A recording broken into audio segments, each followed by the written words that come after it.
Hey guys, welcome to this video lecture series on the subject of polymer science and technology. I'm Harsh Panchal, Assistant Professor in Chemical Engineering Department of LJ Institute of Engineering and Technology. In previous video, we have understand the random degradation process, and we have also classified the degradation processes in the form of thermal degradation, photo-induced degradation, chemical degradation, and biological degradation. If you have missed that video, you can find it in the I button over here. Now, having said that, let's just focus on the thermal degradation. Right? We have seen that this thermal degradation is being influenced by the application of the heat. So when we apply heat on the chain polymer, this polymer start to degrade from its end point, or it can also be degraded in a random manner from any location of the long chain. Here, now we will discuss about the factor affecting this thermal degradation of the polymer. There are many factors and we will consider every factor one by one as we proceed in this course. The first one is the stability of the carbon-carbon bond between two monomers. Well, in order to understand this thing, I want to show you this three examples of polyethylene, polypropylene and polybutane, right? So now let me just take a pen to explain this concept of this stability. You can see here that we have polyethylene structure like this. There is two carbon here like this. There is a chain of this carbon, but for the sake of the understanding, I am just only representing two carbon, right? There are n number of the carbon in this polyethylene, but I am representing only two carbon here. So both these carbon will have two hydrogen atom, one here, and this carbon will have one hydrogen, and here it will have one hydrogen, right? Now, this structure of the polypropylene can be explained as if I replace this specific hydrogen with CH3 group, it will become polypropylene like this. Here we have two carbon atom like this. This carbon is being attached with this hydrogen. Here we have one more hydrogen, and here we have one more hydrogen, right? Now this specific hydrogen now been replaced with this CH3 group in order to have polypropylene. So here we have CH3 group, right? Now moving towards the third example, that is polyisobutane. It has a structure like this. We have two carbon one more time. This carbon has the one hydrogen here. This specific carbon has one more hydrogen. Now this carbon has two CH3 group like this. One more CH3 is being here. So you can see that this hydrogen is being now again replaced with this CH3. So now if you carefully look at these three examples, what outcome can be made by, or what statement we can make that this every molecule or every monomer is now becoming more bulky, right? You can see here this polyethylene is very much light molecule, and this polypropylene is relatively bulky group because it involves one CH3 group instead of the hydrogen. And this polyisobutane is now even more bulky, right? Because it has two CH3 group attached to its second carbon. Which means you can see here, as we move from left side to the right side, molecules become more and more bulky. So what statement we can make out of it? This, as your molecule become more and more bulky, your carbon and carbon bond becomes weak. So we can say that this polyethylene has highest carbon-carbon bond strength, and polyisobutane has least strength of the carbon-carbon bond. So we can represent that this order of the strength of the carbon as the polyethylene has the highest carbon strength, it is being followed by the polypropylene, and the least carbon-carbon strength can be observed in the polyisobutane, right? So you can see here, as we move from left side to the right side, our molecule become more and more bulky. Hence your carbon and carbon bond strength which is decreased. And because of this decrement in your carbon-carbon strength, this particular polymer is now become less thermally stable. So here you can see that on the screen that now the bond, now the polymer which has the highest bulkiness is being thermally least stable, right? So your molecule or your polymer with the polyisobutane is the least stable or least thermally stable. Then polypropylene, which has only one CH3 group, is the intermediate when it's come to the thermal stability. And polyethylene is being highly thermally stable because it is having least CH3 group, or we can say it is not that much bulky in nature. So as bulkiness increases, it decreases your strength of the carbon-carbon bond, which ultimately directly affect on the thermal stability of the polymer. Now let's understand this thing with the one more example of three different groups, right? Now we will compare the stability of a different molecule with the standard of polyethylene.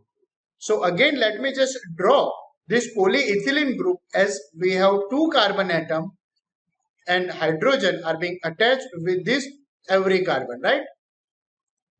Again, I am repeating that for the sake of understanding point of view, I am representing only two carbons.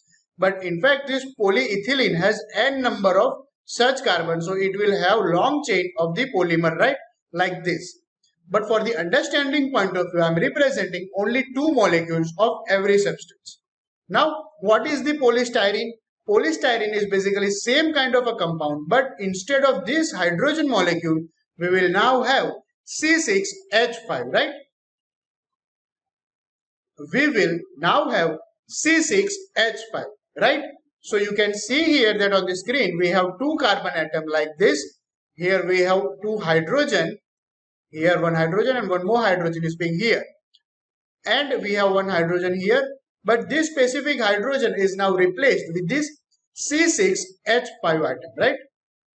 So we have C6H5, and again it forms long chain of the polymer. So this is what we have as the polystyrene group. Now let's understand one more structure, that is polyalpha methyl styrene. So in this specific example, this hydrogen is now again being replaced with the methane group, that is nothing but CH3 group. So let's see what is the structure of this specific polymer is. You can see here we have two carbon atom, we have one hydrogen here and one more hydrogen is here.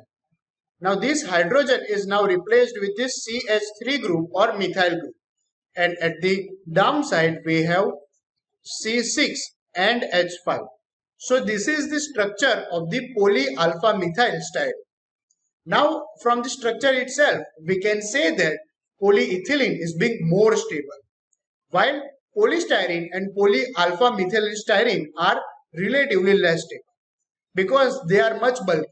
You can see here that this polystyrene has C6H5 group attached to the one of the carbon, which makes it even more bulky. And polyalpha methyl styrene has one CH3 above to the styrene, right? So it is even more and more bulkier than the styrene. So as we have already understood, as the bulkiness of your polymer increases, the carbon-carbon bond strength is being decreased. So as this strength decreases, which means your polymer is now more sensitive to the thermal effect. It means its thermal stability is being now reduced. So we can say that the least stability will be observed in this polyalpha methyl ethyl styrene. Then the polystyrene will have somewhat more stability than this compound, and ultimately polyethylene will have highest stability. So we can say that this polyethylene is being most stable compound or one of the most stable polymer, right? So here you can see that the dissociation of the carbon-carbon bond generate some amount of energy. If CH3 bond CH3 breaks, it will liberate around 88 kilocalorie per mole of the energy. So from these examples, we can say that as we keep adding different functional group or the substituent to the carbon chain, it will increase its bulkiness and it will reduce its thermal stability, right? As you can see here, this ethylene molecule or polyethylene has least substituent or least functional group, while polystyrene has one functional group as C6H5, and this polyalpha methylstyrene has a two functional group, or we can say two substance as CH3, two substituents as CH3 and C6H5. So its stability further reduces. But not always this is true, right? All the substituents do not always reduce the thermal stability of the polymeric system. Some of the examples are there which do not reduce the thermal stability of the polymer if their substituents are being continuous to added. Let me just take one example of this most used polymer of the Teflon. You can see here on the screen that the structure of the Teflon is relatively like this. And we have long chain of the polymer in this manner, right? So if we compare this thing with the ethane molecule, our polyethylene is like this. We have two carbon and four hydrogen in this manner attached to the each carbon, right? But this Teflon has a similar kind of a structure, but instead of this hydrogen, fluorine is replaced, right? So we have substitute as the fluorine. You can see here, every carbon is being attached with the fluorine group, that is F, in this way. One more F is there. Here one F, here one more F. Fluorine group is now attached with this every carbon, right? So all the substituent added to this carbon not reduce their thermal stability. You can see here on the screen that the example of Teflon has all the hydrogen atom is being replaced with the fluorine group. So its thermal stability should be less. But this Teflon is one of the most stable polymers. Despite being of having more substituent in the form of fluorine, this Teflon is one of the most stable polymer. So what is the unique property of this Teflon? You can see here that high negativity nature of the fluorine group protects your carbon-carbon bond from the Teflon. So whenever some external energy in the form of thermal energy, that is your heat or a light, strike to this carbon-carbon atom, the high negativity of the fluorine molecule protects your carbon-carbon bond to break out, right? So instead of this carbon-carbon bond, your fluorine group faces all the energies. And this is why this all molecule of the Teflon are being more thermally stable, because the fluorine group protects the carbon-carbon bond between the monomers. So this is the main reason why your Teflon is highly, or it is one of the most stable monomer or one of the most stable polymer. So now, having said that, this conclude the thermal stability, or we can say effect of the thermal stability on the polymer degradation process. There are several more effects that we will understand in an upcoming session. So with the examples, we have understand that as the bulkiness of the polymer increases, it reduces the carbon-carbon bond strength, which directly affects the stability, or we can say thermal stability of the polymer. But this is not always true. There are some type of the polymer which also has higher thermal stability in despite of having more substituent groups or more functional groups. Now we will see you in the next video. Till then, keep watching, keep learning. Thank you.